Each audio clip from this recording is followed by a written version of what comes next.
Welcome to the High Ticket Woman podcast, everybody. This is where we have real conversations about faith and marriage and personal growth. I'm your host, Debbie Caudle, therapist and relationship coach for couples who are ready to stop settling for surface level living in their marriage. And each week, you hear from guests here whose stories challenge, inspire, and remind us that healing and wholeness begin when we let God do his best work inside of us. So, whether we're talking about marriage or resilience or rebuilding after brokenness, this is the place where you're going to find truth, hope, and practical wisdom. And that's why I invited my guest today, Gail Showalter, who I'm super excited to hear from. Gail is a personality specialist. I love talking about personality types, and she coaches women and is the author of the book Living, Learning, Loving. She also founded a nonprofit in 2007 that supports single women who are earning a degree that ultimately leads to employment. So this is going to be a really fun and interesting conversation. Gail, welcome to the High Ticket Woman. Thank you so much for having me. I'm looking forward to this. Yeah, me too. So your story begins with a life that looked beautiful on the outside, family, business, home, stability, and then everything shattered through betrayal. Can you take us back to that season and just share what those first days and months were like for you emotionally and spiritually?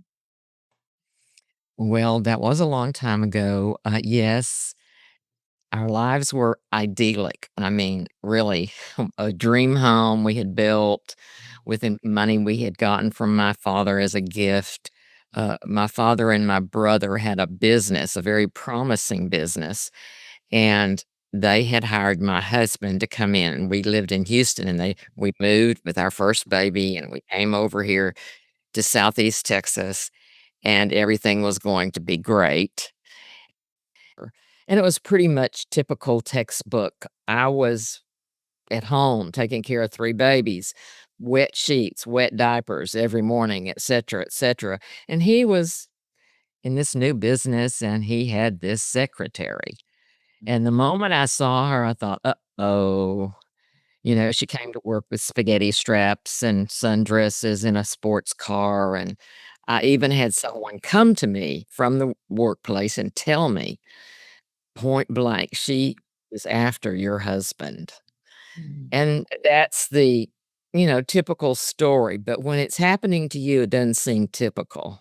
yeah. And when you had a husband who would every night when his head hit the pillow, "Have I told you today how much I love you?" So we thought we had what was a good marriage, and then things just began to unravel, and my brother fired him. And so everything just went crazy haywire all at once. And I had to pick up the pieces. I had to figure out what I was going to do with my life.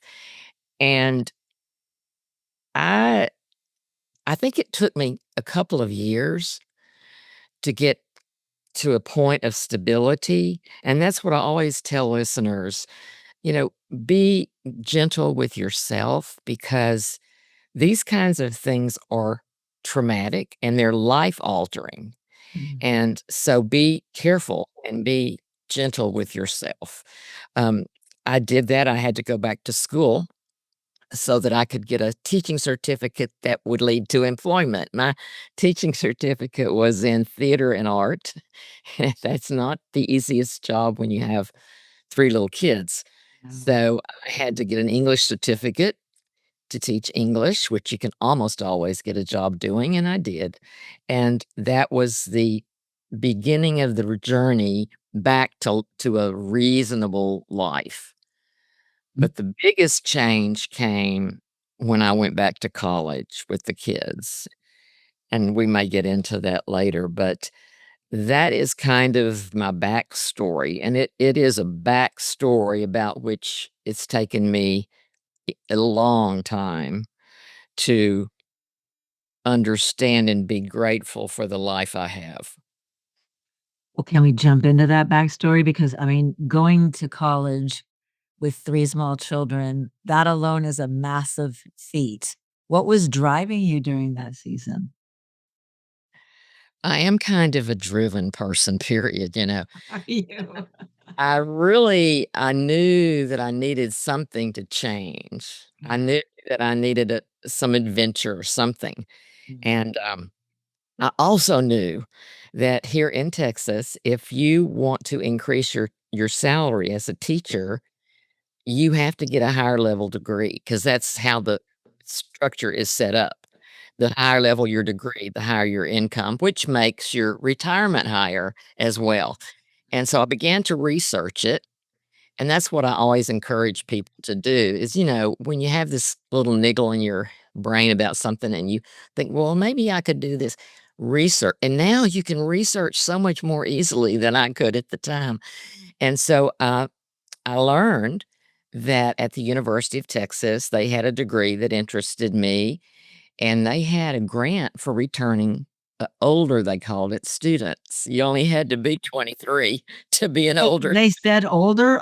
When I was working in college, they called that non-traditional age, but that's Yeah, yeah.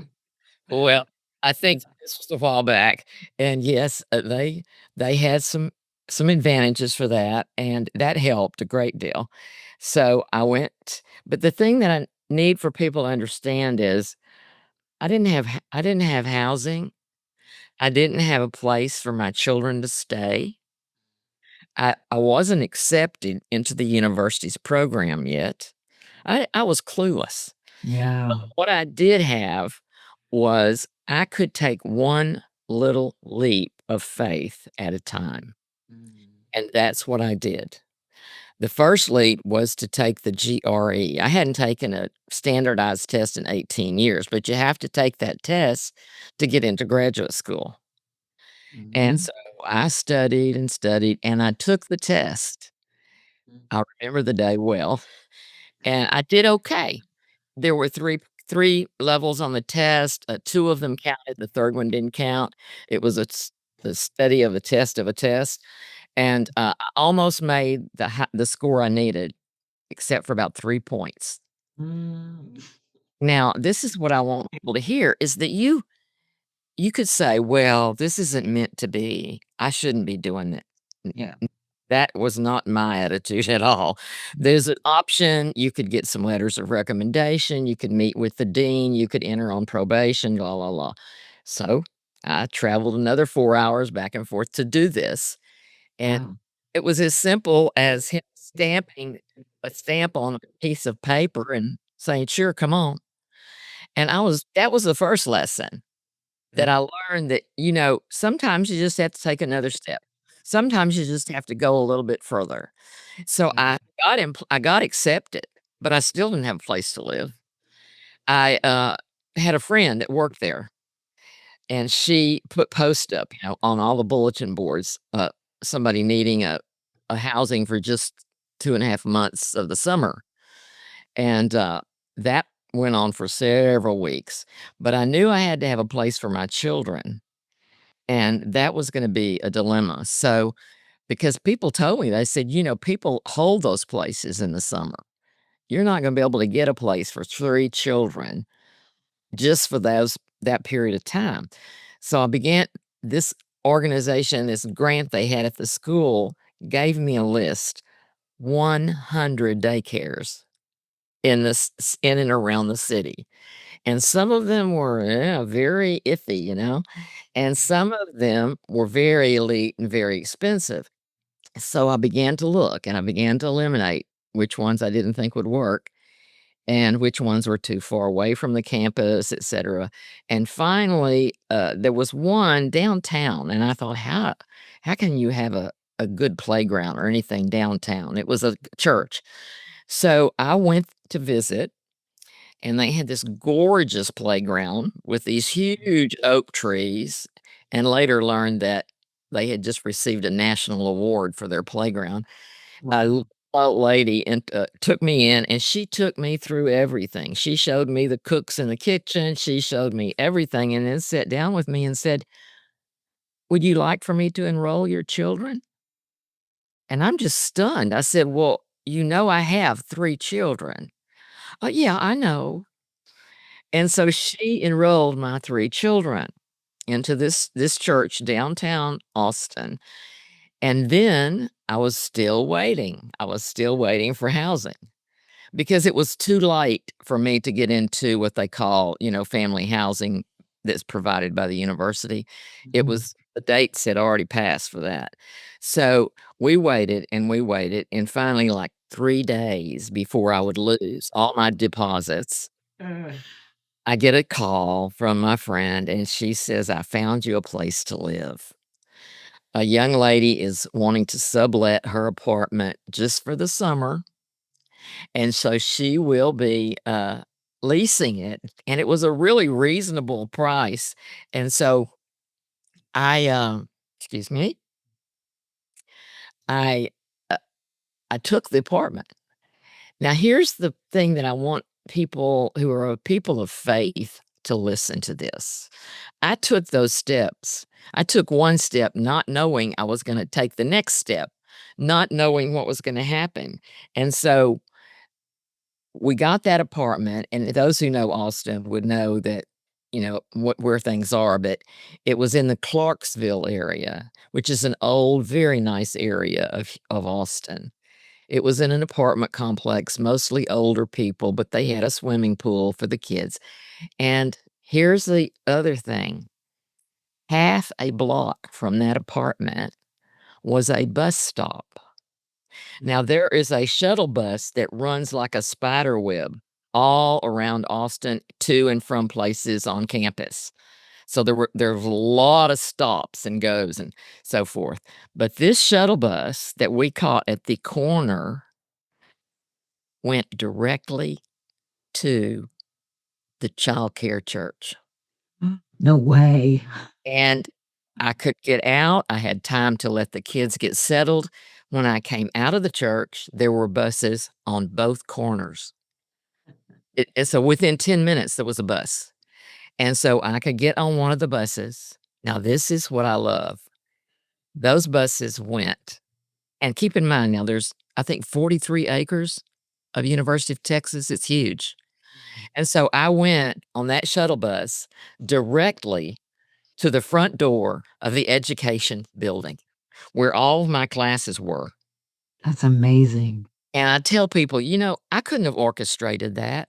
I Yeah. cou I couldn't have made that happen because I'm telling you, the years that followed, I managed to get in family housings, but I didn't wanna try to park on that college campus. It's unbelievable. You get a parking place and you keep it for a week. But the thing is, I just I just stepped out. Yeah. It wasn't like I had a promise that everything was gonna work out perfectly, and Mhm. it was just a matter of stepping out and taking one step at a time.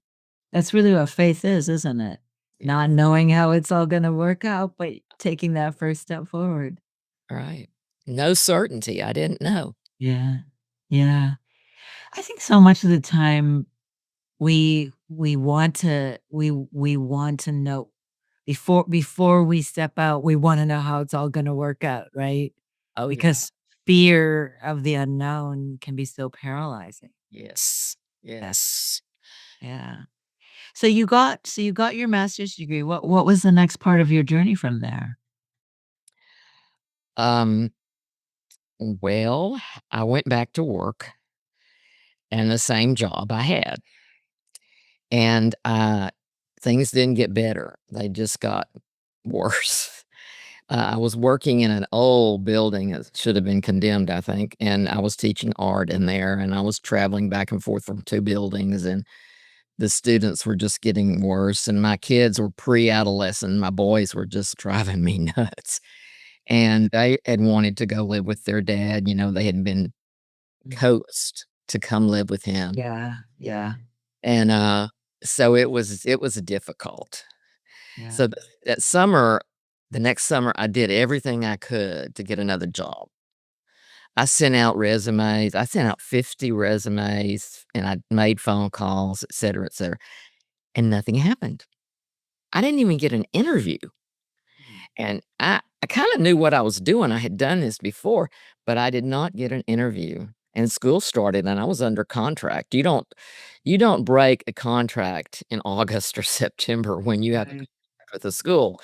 So, I did something that I hadn't done before. Every night after the kids would get to bed, I fell on my knees next to the bed, and I said this simple prayer. I said, "God, I must be where you want me. Please get me through another day." Mm. And I fell asleep exhausted, and I really was. I was worn out.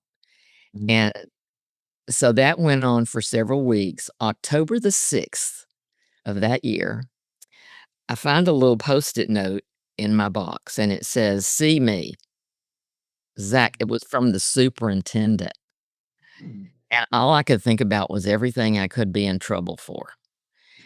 Everything, Why like is that the first place our brain goes? Yes. yeah, it did. I was thinking, "What have I done wrong?" It wasn't a sweet note, it was a "see me" note, and I thought, Right. "Oh, no."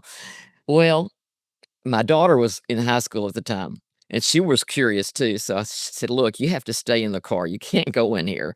And so I went into the building after school, and I still was nervous, and when I walked into his office, he broke out in this big grin, like he knew he had put me in this position, and I knew I really wasn't in trouble, but I still didn't have a clue what he was gonna say. Yeah. He recruited me to take a job within the district as well as another cooperating school district, being the teacher of the visually impaired. Mhm. And I didn't know this job existed, and I had no clue about what it involved.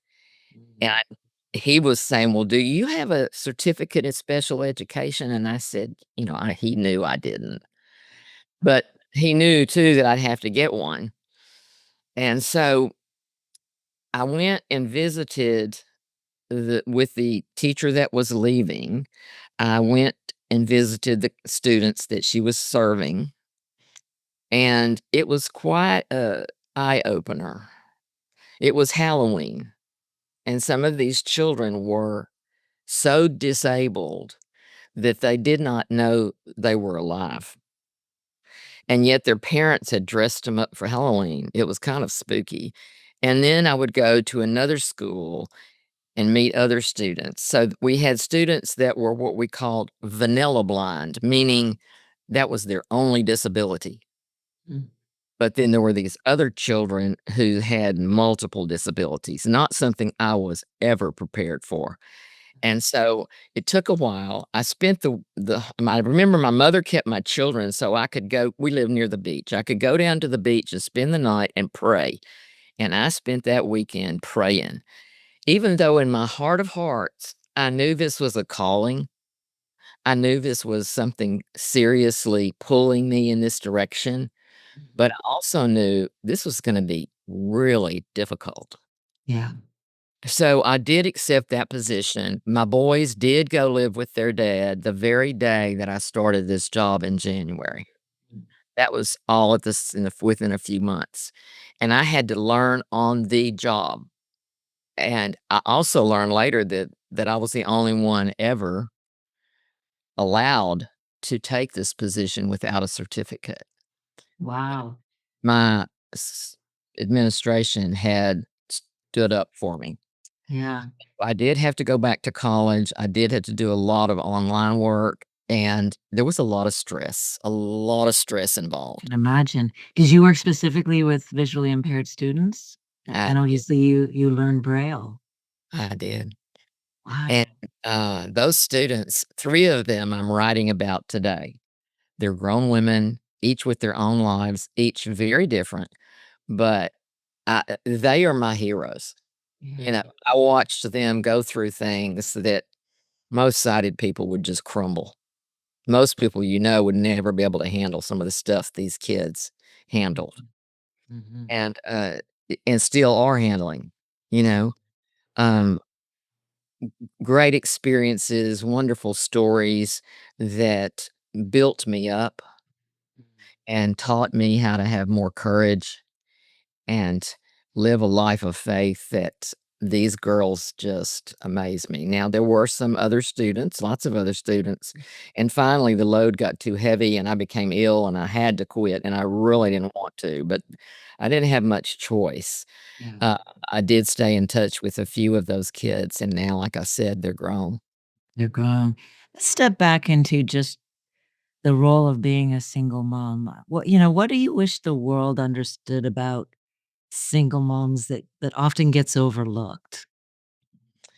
Well, the fact that I can share it from different angles, the fact that there are people who still judge them Yeah. kinda irritates me and puts me on a soapbox because I've worked with loads of single mothers, and almost 99.9% of them are doing the very best they can with whatever they have. And they're not trying to live off the system like people talk about. They're trying desperately to get into a place where they can be the best mom that they can be.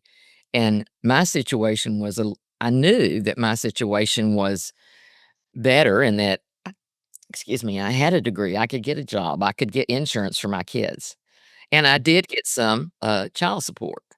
Yeah. But these moms I work with often are just barely surviving, and a lot of them maybe had abuse when they were young. So just imagine this is the scenario I like for people to consider. You have a little 4 or 5-year-old girl, and she's sexually abused by somebody who's supposed to love her, maybe an uncle, a stepdad, no telling. Well, all of her boundaries are destroyed. By the time she's, adolescent and reaches puberty, she doesn't think she has a boundary. She doesn't think she has the right to say no.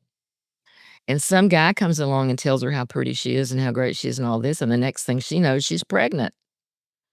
And she's maybe 15, 16, 17 years old even. Well, she can't go out and go finish college, take care of a baby, and do all these things. The guy's gone. Yeah. I was just looking at my books, and one of my books is called The Fatherless America, and I am not beating up on men. I'm just talking about these men, these particular guys who are just sperm donors. They don't take care of their children, and so they have these children, and these moms, they stay with those children. They love their babies. All mothers do, and so that is the picture I paint. It's not the same picture for everybody. We're all different, but each group of, people handles these things differently. And Yeah. some parents step up and help their daughter, some don't.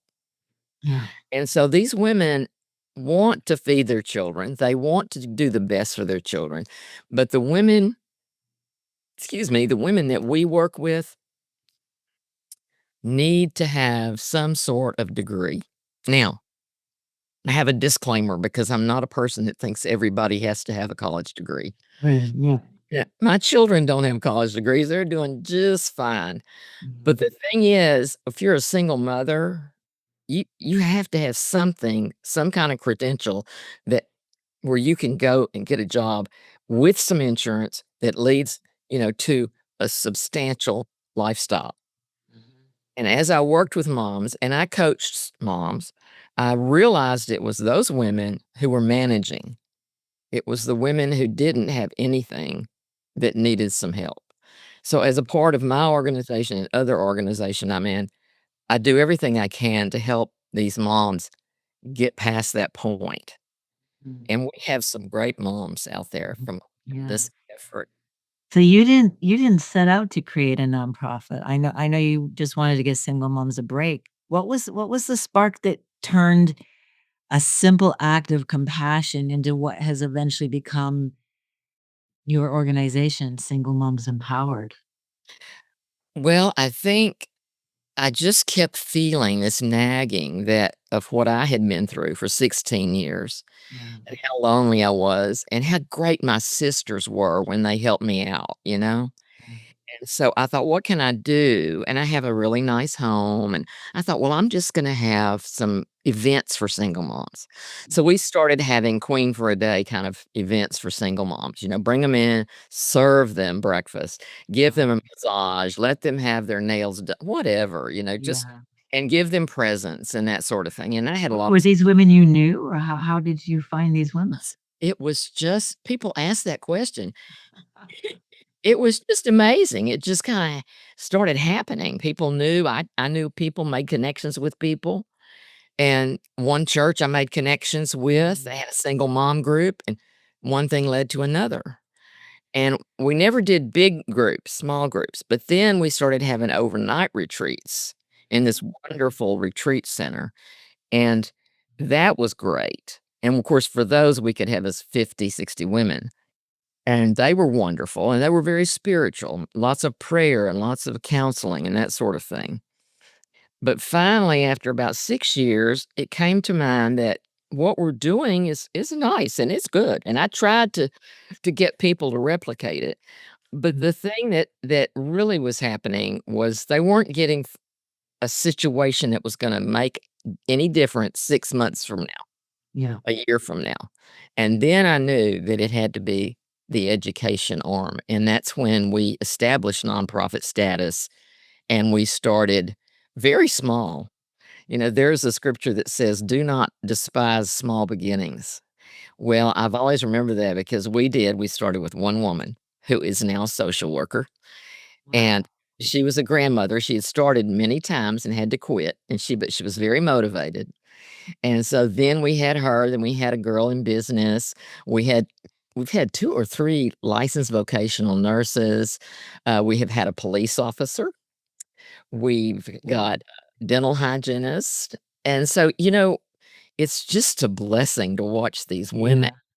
uh, get through this process while we help them with not tuition Yeah. and childcare, car maintenance, whatever they need, and we learned that a lot of them don't have a family net support net.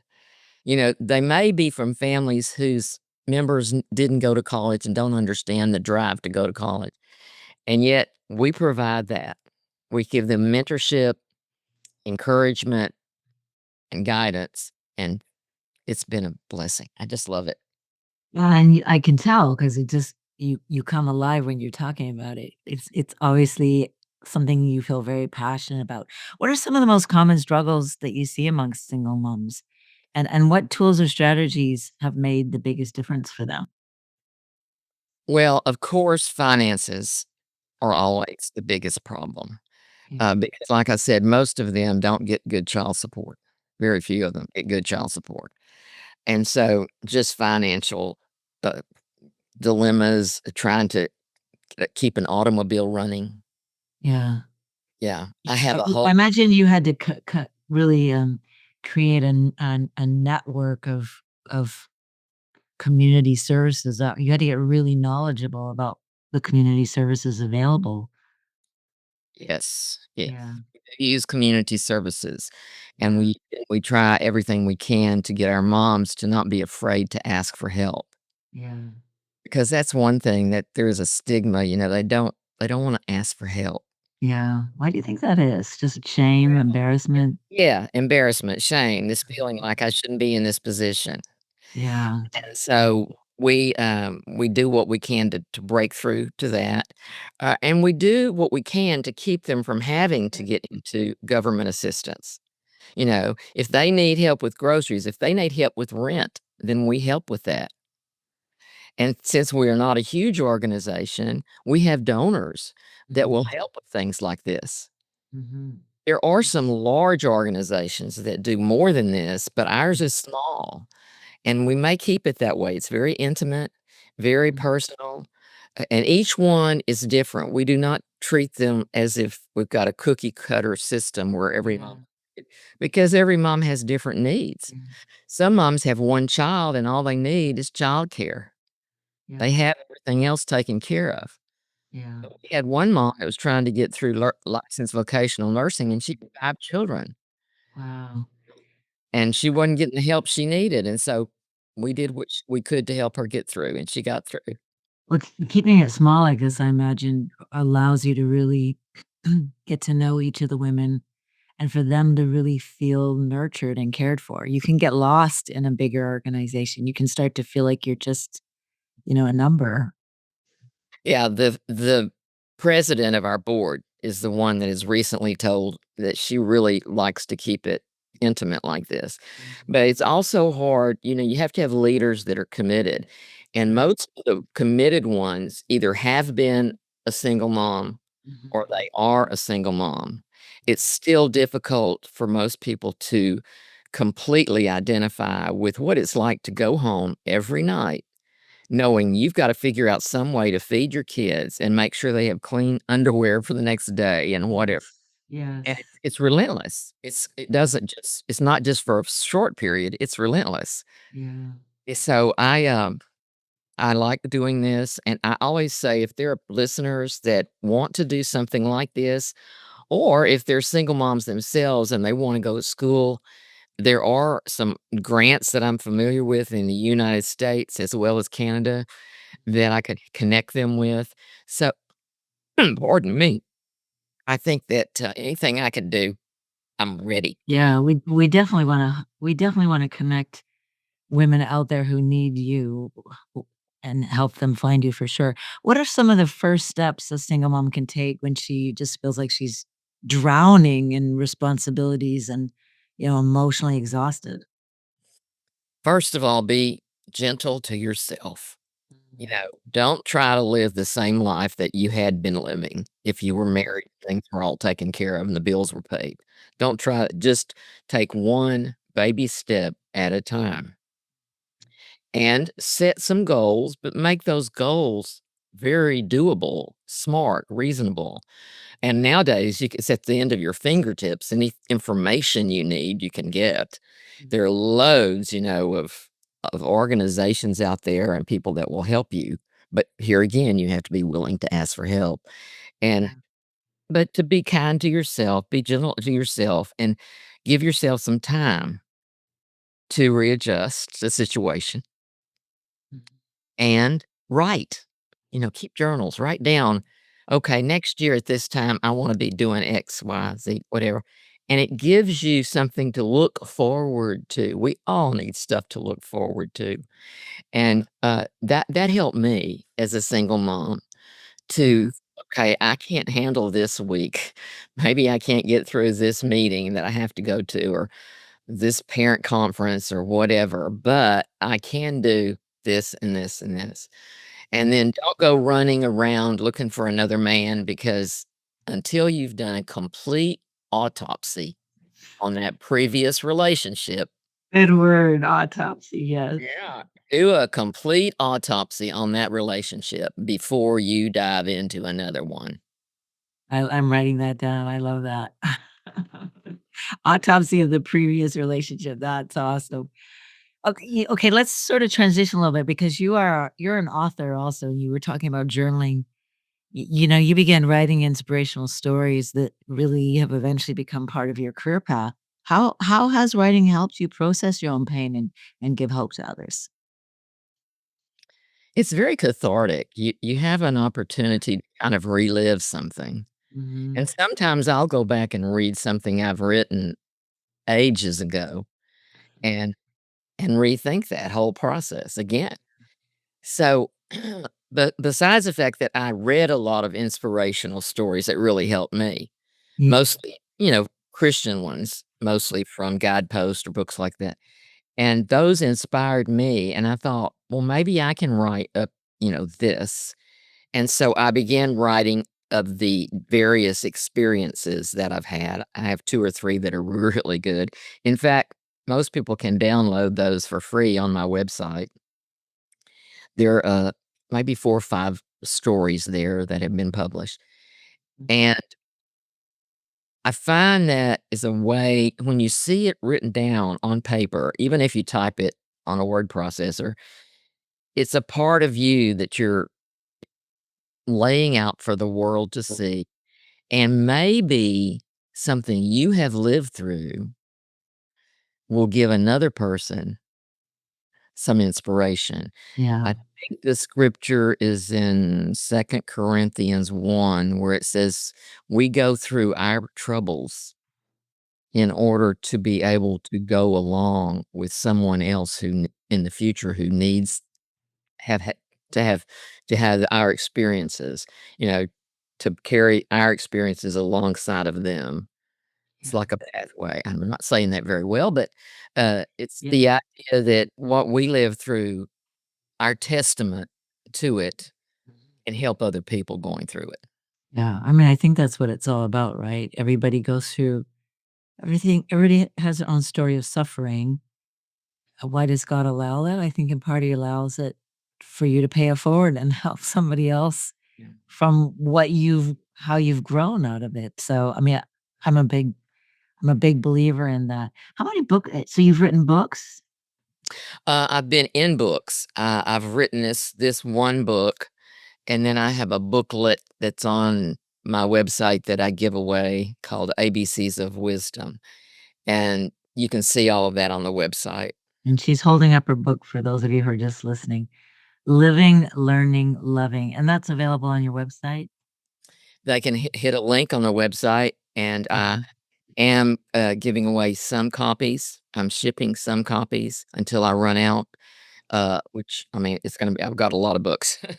Mhm. But, yeah, Yeah. I love for people to I just wanna share. I just wanna Yeah. share my stories, you know? I think that's the common theme for those of us who are in the helping professions, right? Just wanna make someone's life better. Please just let me make your life better for what I've learned. So, what as we come to a close pretty soon here, what would you say to the woman who's just she's sitting in the ashes of her marriage? She's starting over, she's completely overwhelmed, she's unsure if she'll ever be happy again. What would you say to her?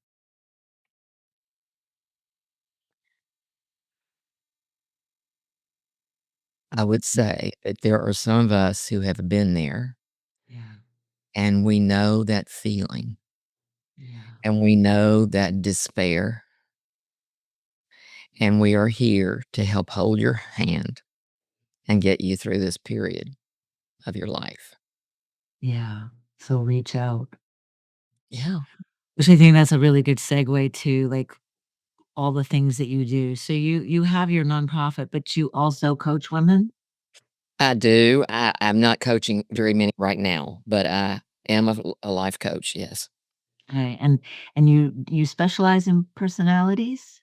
I have. I've studied You've personality. done so many things, Gail. Well, when you live this long, I love it though. What a diverse career you've had. I mean, it's just lends itself to so many stories and experiences that you had for sharing with other people. It's cool. Okay, so you're not are you taking anybody new, in terms of coaching, or are you mostly focused on your own pocket? I would consider it depending on the circumstances. Yeah. Okay, and how do people best find you? GailShowalter.com.